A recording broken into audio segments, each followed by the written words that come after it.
Hello student, कैसे हो आप लोग। उम्मीद करता हूँ आप सभी एकदम स्वस्थ होंगे, मस्त होंगे। तो स्टूडेंट्स, हम बात करने वाले हैं आज मैटरनिटी बेनिफिट यानी कि मातृत्व लाभ। मातृत्व लाभ क्या होता है। मातृत्व लाभ जो है फीमेल्स को मिलता है। फीमेल्स को मिलता है यानी कि महिलाओं को मिलता है। महिलाएं, कौन सी महिलाएं? जो माँ बनती है उन्हें जो है मातृत्व लाभ मिलता है। अब मातृत्व लाभ को हम दो प्रकार से डिफाइन करते हैं, और माँ भी दो प्रकार की होती है। दो प्रकार की माँ मतलब कि हम बात करते हैं एक बायोलॉजिकल मदर। एक मदर होती है बायोलॉजिकल मदर, एक माँ होती है अडॉप्टेबल मदर। अब सबसे पहले बायोलॉजिकल मदर को हिंदी में क्या कहते हैं? बायोलॉजिकल मदर को जैविक माँ, और अडॉप्टेबल मदर को दत्तक माँ कहते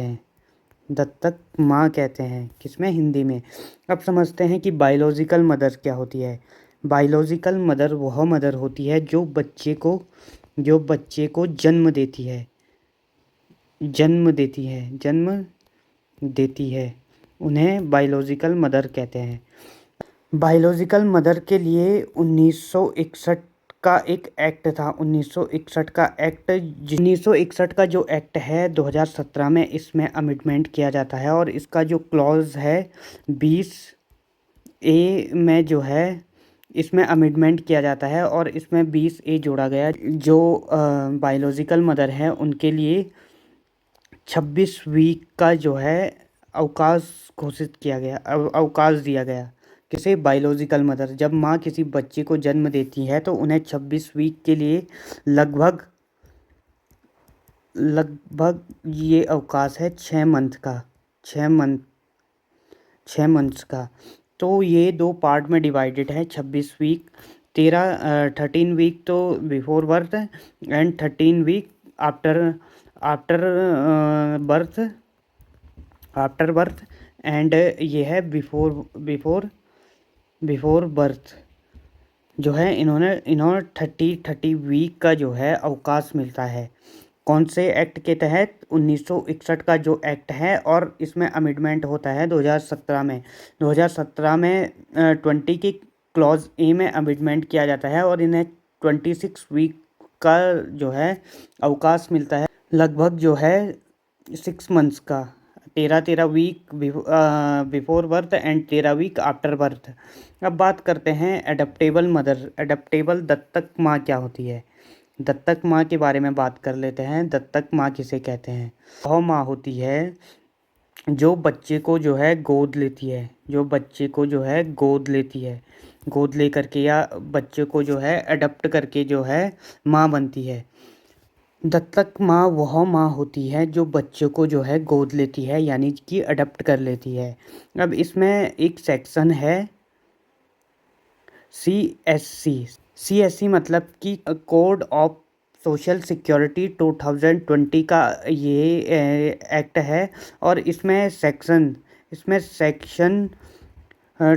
60 के क्लॉज 3 में जो है एक बात कही गई कि यदि महिलाएं किसी बच्चे को अडॉप्ट करती है और उसकी उम्र जो है 3 माह से अधिक है, तो उस माँ को जो है, जिस बच्चे को अडॉप्ट किया उसकी माँ को जो है मातृत्व बेनिफिट नहीं दिया जाएगा। मतलब कि CSC का जो है सेक्शन 60 का थर्ड क्लॉज में कहा गया है कि जो अडॉप्टेबल मदर है उनका बच्चा यदि 3 माह से बड़ा है तो उन्हें जो है मातृत्व नहीं दिया जाएगा। अब बात करते हैं कि इसमें सुप्रीम कोर्ट का एक बहुत बड़ा जजमेंट आता है। सुप्रीम कोर्ट ने इसको खारिज कर लिया। ये जो है CSC एक्ट, इसे इलीगल घोषित कर दिया, अनकॉन्स्टिट्यूशन घोषित कर दिया। किसको?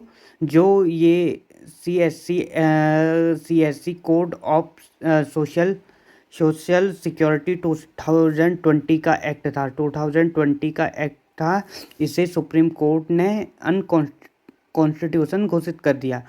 अब सुप्रीम कोर्ट ने कहा कि जो है मातृत्व जो है हमारे कॉन्स्टिट्यूशन के आर्टिकल आर्टिकल 42 में मेंशन्ड है। 42 में डीपीएसपी के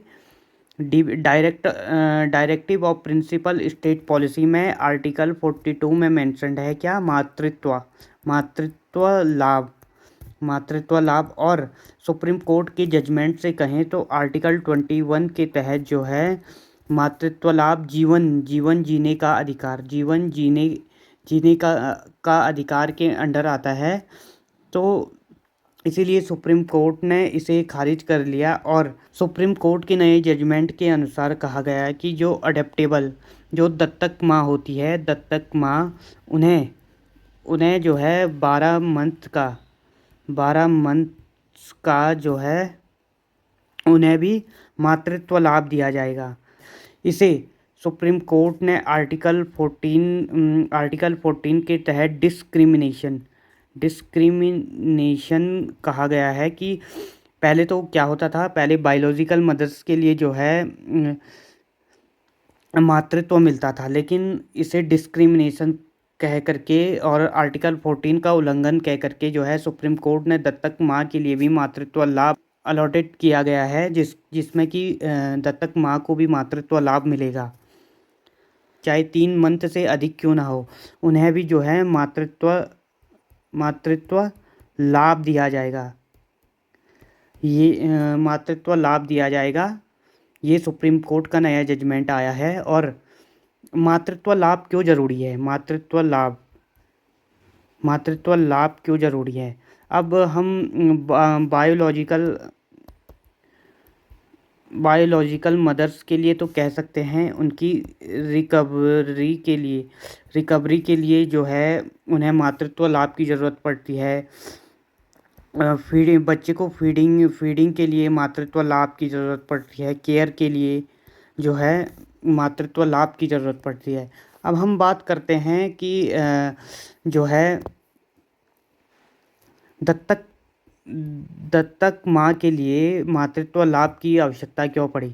दत्तक माँ के लिए मातृत्व लाभ की ज़रूरत इसलिए पड़ी क्योंकि कोई बच्चा है, वह उसकी केयर के लिए जो है एक माँ ही उसकी केयर कर सकती है।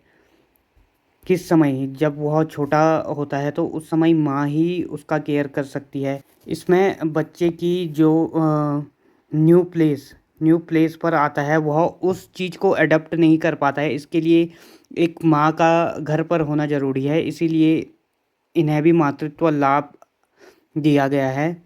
तो यही सुप्रीम कोर्ट का जजमेंट आया है 19 मार्च 2026 में। 19 मार्च को यह जजमेंट सुप्रीम कोर्ट का आया है कि दत्तक मदर्स के लिए जो है मातृत्व की व्यवस्था, मातृत्व का लाभ दत्तक माँ को भी मिलना चाहिए। यही सुप्रीम कोर्ट का नया जजमेंट है। इसे एक बार ज़रूर से पढ़ लीजिएगा। यदि आपको वीडियो पसंद आई तो वीडियो को लाइक करें, कमेंट करें एंड चैनल पर नहीं हो तो चैनल को सब्सक्राइब ज़रूर से करें और बेल आइकन ज़रूर से प्रेस कर लीजिएगा ताकि आने वाली वीडियो की नई नोटिफिकेशन सबसे पहले आपके मोबाइल फ़ोन पर पहुँचे।